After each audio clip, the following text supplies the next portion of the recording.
لله نحمده ونستعينه ونستغفره ونعوذ بالله من شرور أنفسنا ومن سيئات أعمالنا من يهده الله فلا مضل له ومن يضلل فلا هادي له أشهد أن لا إله إلا الله وحده لا شريك له وأشهد أن محمدا عبده ورسوله أما بعد أعوذ بالله من الشيطان الرجيم بسم الله الرحمن الرحيم ولا تقتلوا أنفسكم إن الله كان بكم رحيما.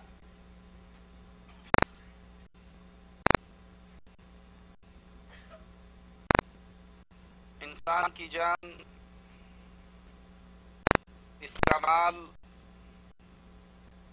اس کی صحت یہ اللہ کی دی ہوئی نعمتوں میں سے بہت بڑی نعمتیں ہیں. انسان اپنی مال،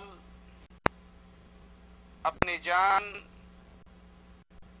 اور اپنی صحت کا ایسا مالک نہیں ہے کہ وہ ان کے ساتھ جو چاہے کرے. اسی لیے رسول اللہ صلی اللہ علیہ وسلم نے خودکشی کو گناہ قرار دیے.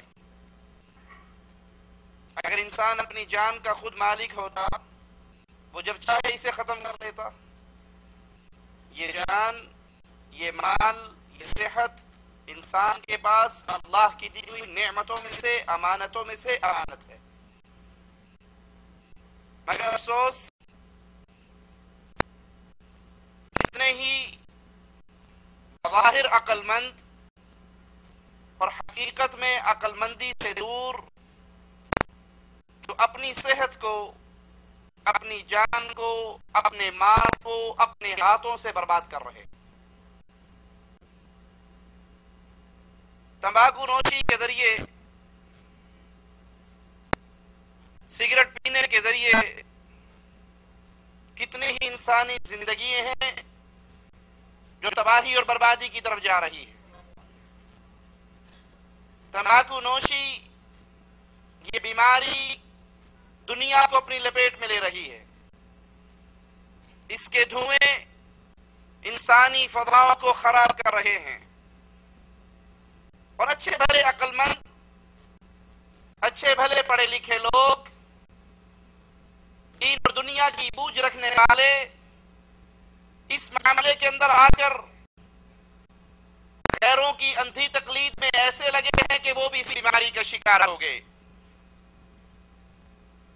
اس بیماری سے نہ شہر بچے، نہ دیہات بچے، نہ گاؤں بچے، نہ قصبے بچے.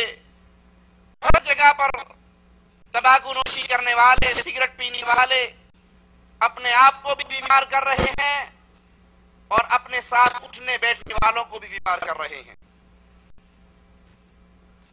تمباکو کی شرعی حیثیت جاننے سے پہلے سگریٹ پینے کے بارے میں غیر مسلم حکومتیں، غیر مسلم ادارے وہ کیا کہتے ہیں ایک نظر ذرا ان پہ ڈال دیجیے.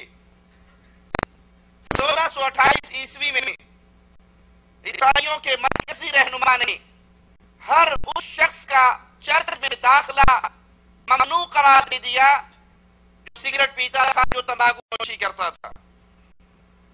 اب تمباکو نوشی کی کوئی بھی کنڈیشن ہو، وہ سگریٹ کے ذریعے، سگار کے ذریعے، یا پان کھا کر، یا بیڑا کھا کے، یا نسوار کھا کے، یا گٹکا کھا کے، کسی بھی صورت میں تمباکو کھایا جائے.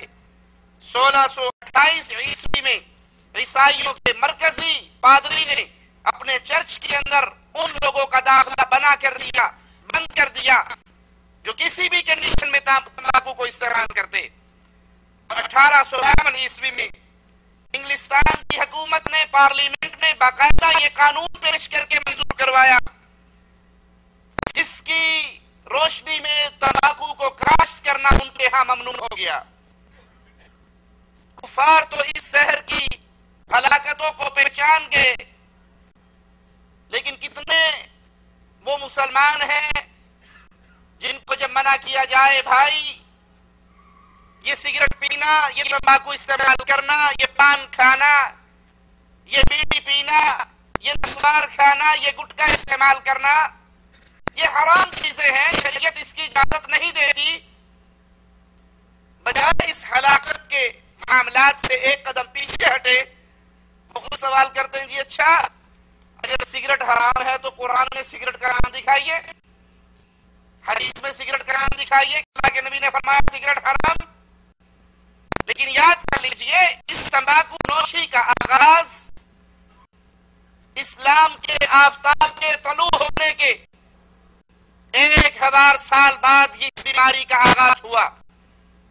جب یہ بیماری ہی بعد میں آغاز ہوئی، اس بیماری کی ابتدا یہ ہلاکت خیز چیز اس کا انکشاف بعد میں ہوا، تو اس کا ذکر قرآن و حدیث میں کیسے ہوتا؟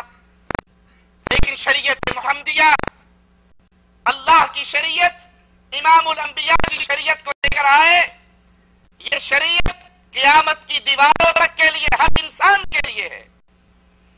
اگرچہ اس میں سگریٹ، پان، بیڑی، تمباکو کا نام تو نہیں ہے، لیکن شریعت نے ایسے قوانین بیان کیے ہیں، ایسے اصول بیان کیے ہیں، جن اصولوں کو سامنے رکھتے ہوئے اس کی روشنی میں ان چیزوں کو حرام قرار دیا جا سکتا ہے.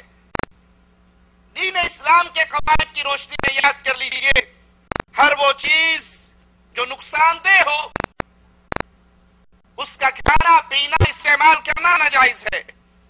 یہی وجہ ہے زہر اس کو حرام قرار دیا گیا کیونکہ انسان کے لیے نقصان دہ ہے.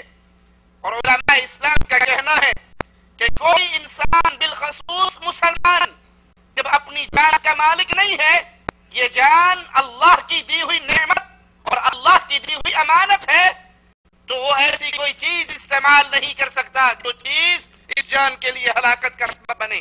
اس کے لیے خودکشی کو شریعت محمدیہ نے حرام قرار دیا. قرآن حکیم کی یہ آیت پردہ سماج سے آپ کے ٹکرائے گی. اس کے ترجمے اور مفہوم کو اپنے سامنے رکھیے اور مالک کے اعلان کو سنیے.